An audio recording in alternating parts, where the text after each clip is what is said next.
Jesus, as we all probably know, frequently taught using parables.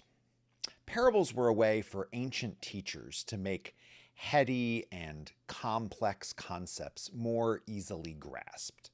They were entertaining, and they were part of the culture of storytelling in Jesus' age. Instead of just launching into a discourse on what love of neighbor technically meant, Jesus told the parable of the Good Samaritan. Instead of a lecture on the expansive nature of grace and mercy, Jesus told the parable of the shepherd who left the 99 sheep to look for the one lost sheep. Most ancient parables, including most of Jesus' parables, contained an element of surprise, which was meant to challenge the hearer to consider something new.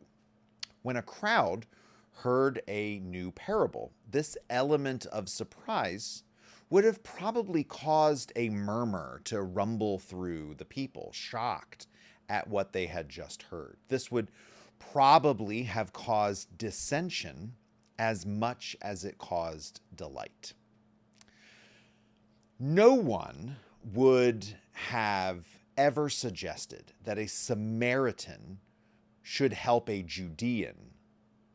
That was a surprise that would have challenged people when they heard the parable. No shepherd would have ever risked leaving 99 perfectly behaved and safe sheep to look for that one sheep. That would have surprised and challenged people hearing Jesus teach with this parable. They might have even laughed at that one. Quite incredibly, slaves figure in 13 of the parables of Jesus.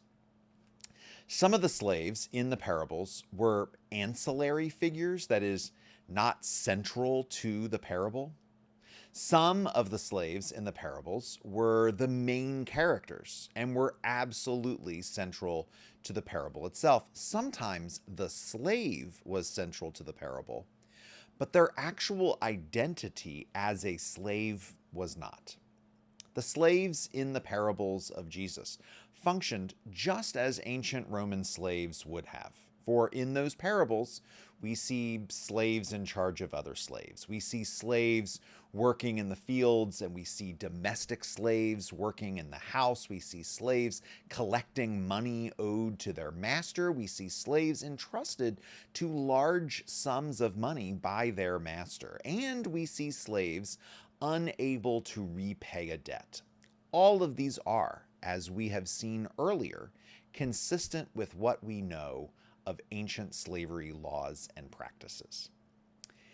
In the sessions that follow this one, we're going to look at several of the parables wherein slaves figure prominently in the narrative and the meaning of the parable itself.